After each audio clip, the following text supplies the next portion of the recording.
Usually, on a sizzling summer day like this, people eat ice lolly or ice cream. However, me and Somyo love sheep ice, which is just in front of our school. Have you ever been to Pyongyang? Well, if you come here, you'll be totally surprised because literally wherever you go, there are amusement parks. Hai kalian generasi yang haus literasi. Di sini gue mau bahas sebuah fenomena dari Korea Utara yang jarang banget dibahas. Yaitu yang ternyata Korea Utara juga punya yang namanya influencer ya. Ini bisa dibilang jadi suatu hal yang misterius. Karena kalau kita dengar dari lewat berita-berita dan juga cerita-cerita dari para survivornya yang sering kabur dari Korea Utara ke Korea Selatan, itu beda banget ceritanya. Cerita mereka itu selalu tentang gimana sengsaranya hidup di Korea Utara dengan bencana kelaparannya, dengan kehidupannya yang serba kesulitan, penuh sama yang namanya propaganda, bahkan dari yang diajarin ke anak-anaknya aja lewat keluarga dan sekolah, itu selalu tentang gimana caranya mereka itu patuh sama negaranya dan sama pemimpinnya, yaitu Kim Jong-un.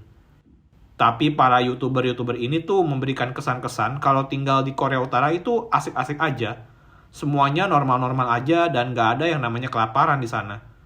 Dan orang-orang di sana yang tinggal di situ juga semuanya happy. Gak kayak yang diceritain sama para survivor-survivor yang kabur dari sana. Jadi orang-orang yang kabur dari Korea Utara semuanya itu bohong itu. Ya padahal kalau dipikir-pikir ya, kalau emang mereka bohong, kenapa sampai perlu kabur ya? So, kita mulai ceritanya tentang peran dari para YouTuber Korea Utara ini kayak gimana. Let's take a closer look.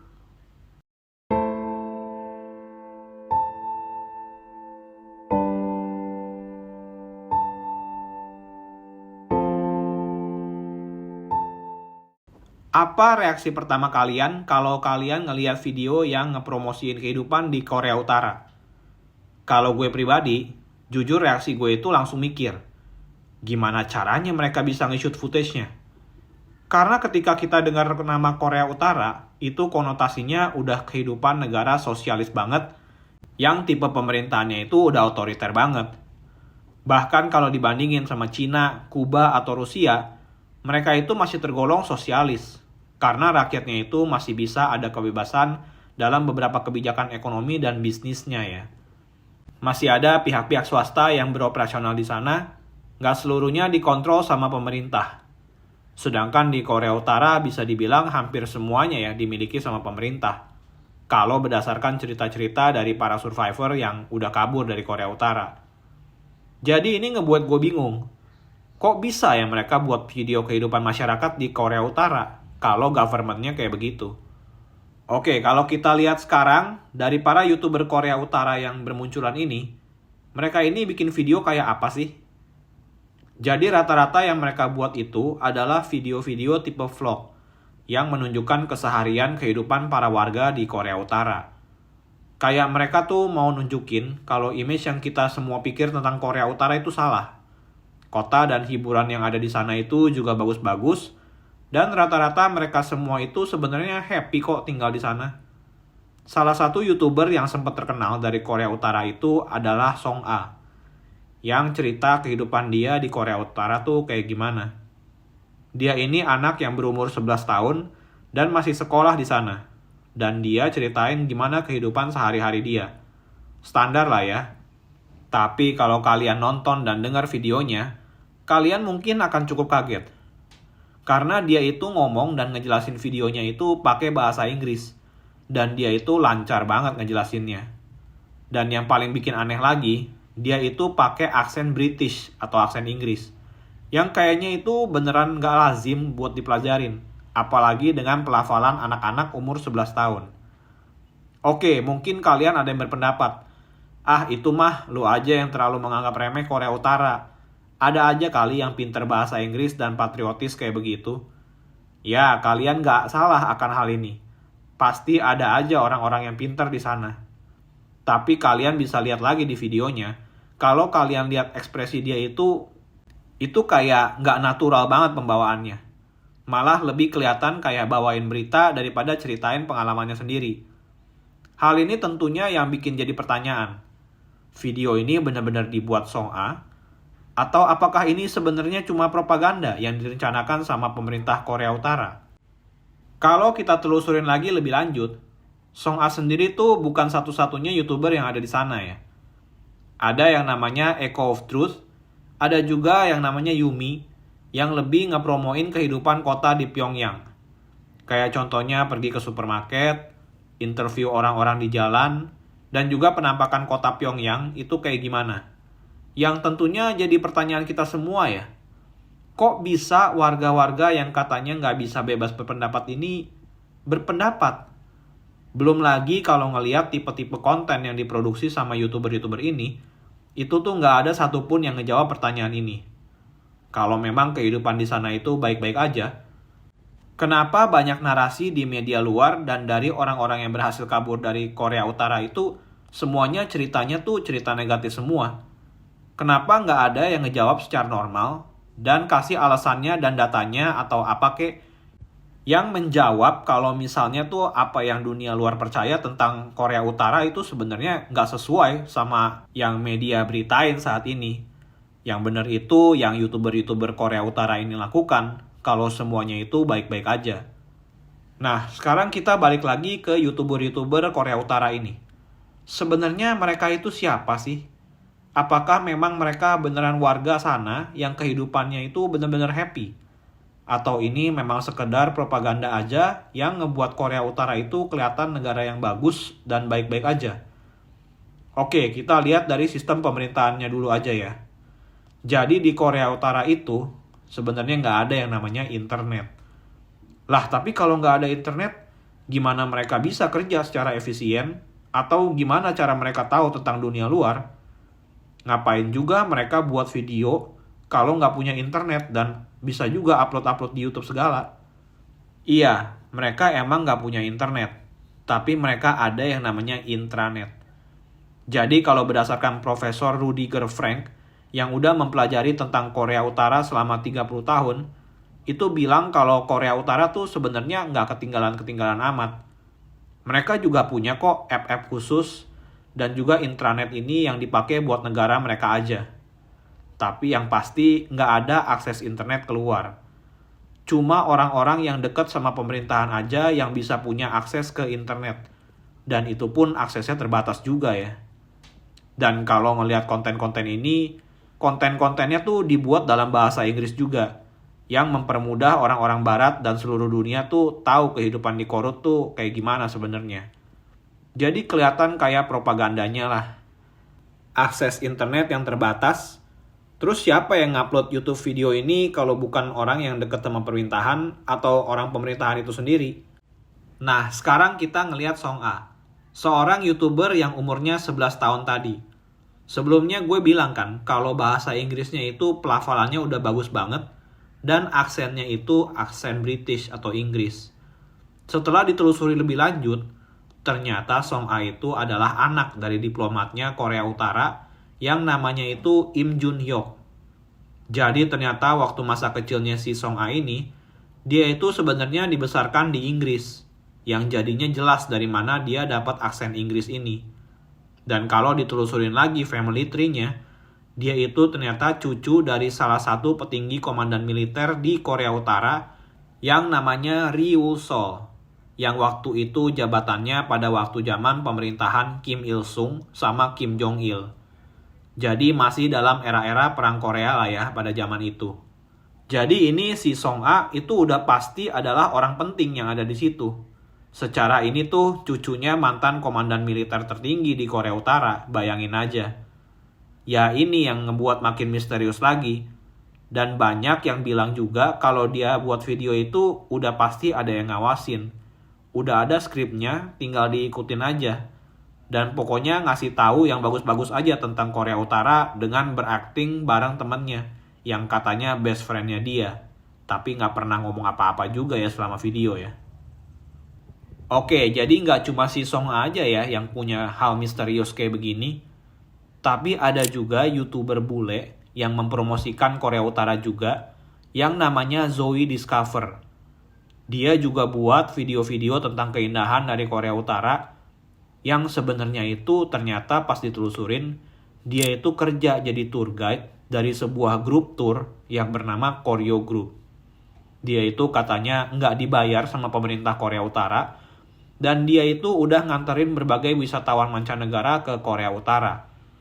Ya benar sih, dia nggak dibayar sama pemerintah Korea Utara.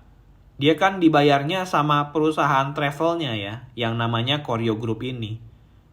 Mungkin kalau kalian ada yang minat buat ngunjungin Korea Utara, bisa ikut daftar ke travel Koryo Group ini. Kali-kali aja ada yang penasaran dan mau ngunjungin Korea Utara ya.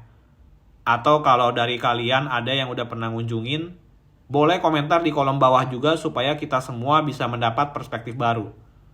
Mungkin aja beneran yang kita tahu di media itu semuanya salah, dan ini yang benar. Tapi tentunya dari semua videonya, mereka cuma ngasih kebaikan dan keindahan-keindahan yang ada di Korea Utara aja, tanpa mau ngasih keburukannya sama sekali.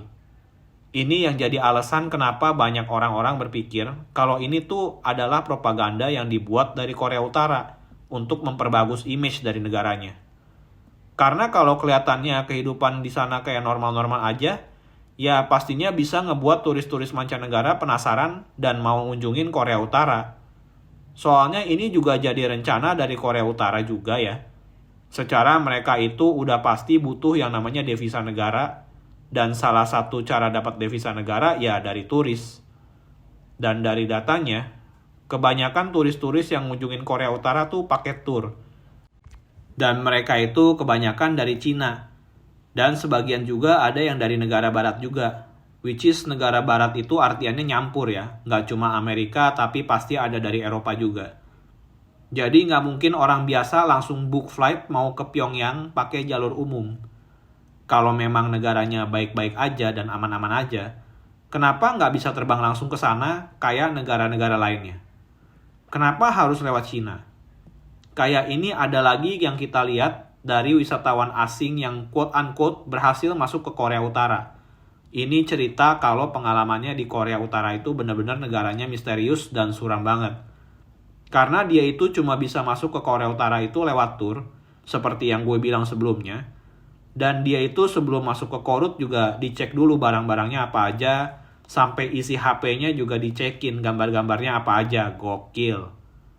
Dan gak cuma pas masuk ke Korut doang, tapi waktu pulangnya pun juga dicek lagi itu isi HP-nya ada apaan. Kalau ada video yang dianggap kayak berbahaya untuk keluar, ya pasti ini turis kagak bisa balik pulang ke rumah ya. Kayak kejadiannya Otto Warmbier dulu. Seorang warga Amrik yang katanya nyolong poster propagandanya Korut dan ketahuan. Dan ditangkap di Korut di tahun 2016. I entirely beg you, people and government of the DPR Korea, for your forgiveness.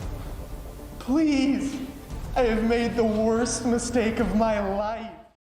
Sebenarnya dia itu kena penjara 15 tahun ya di Korea Utara. Tapi akhirnya dibalikin ke US di tahun 2017 dengan kondisi mentalnya udah kacau banget. Dan setelah balik ke US itu, 6 hari kemudian dia meninggal di rumah sakit di US karena walau dia udah balik, tapi kondisinya itu udah jadi vegetable atau koma yang udah nggak responsif lagi. Dari pernyataan ayahnya si Otto juga bilang, kalau sebenarnya Otto ini udah ada tanda-tanda penyiksaan di badannya.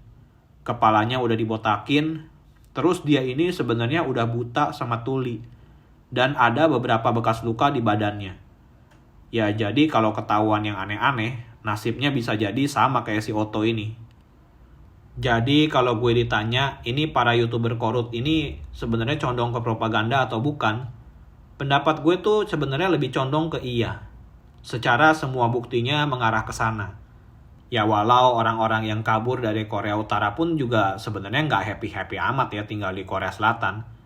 Ada aja yang milih balik buat ke Korea Utara buat minta pengampunan dan tinggal lagi di sana karena nggak tahan hidup di Korsel.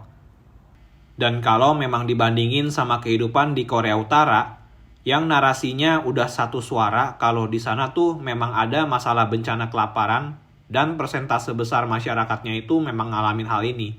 Video ini malah jadinya kayak jahat banget karena kalau kita lihat di video, kehidupan para petinggi yang ada di sana itu cukup berkelimpahan dan normal ya, sama kayak kehidupan kita di sini.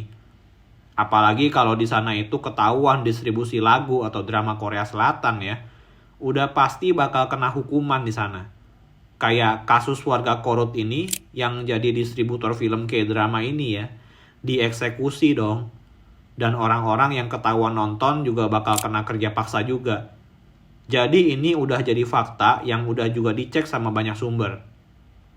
Belum lagi dari akses secara budaya yang tertutup dari dunia luar, itu udah jelas banget kalau informasi yang warga negara Korut ini terima itu terbatas banget dan malahan cuma bisa nerima informasi dari pemerintahannya doang, yaitu ya Kim Jong-un.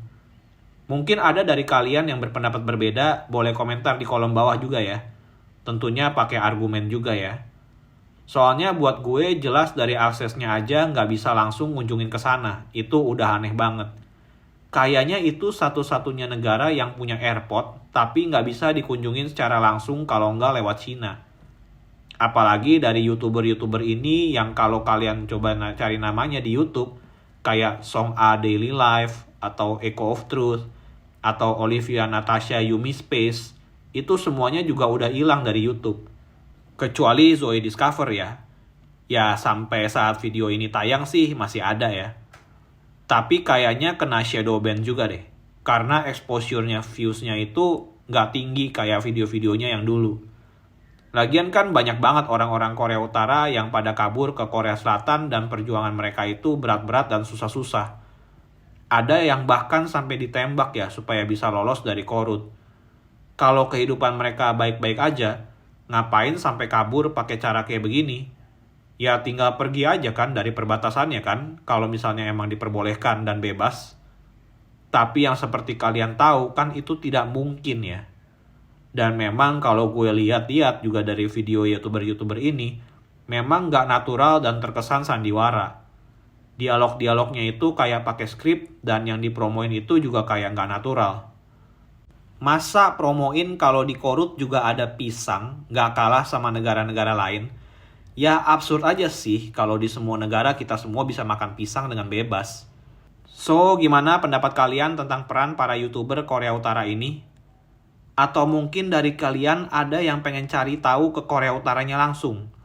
Silahkan berdiskusi di kolom komentar juga ya, supaya kita bisa belajar bareng. Gua pengen kita semua berpikir kritis dan supaya kita nggak nelan bulet-bulet apa yang dinarasikan aja. Jangan lupa like, share, dan subscribe, karena gue yakin jarang ada yang bahas soal hal ini ya. Be critical and stay critical.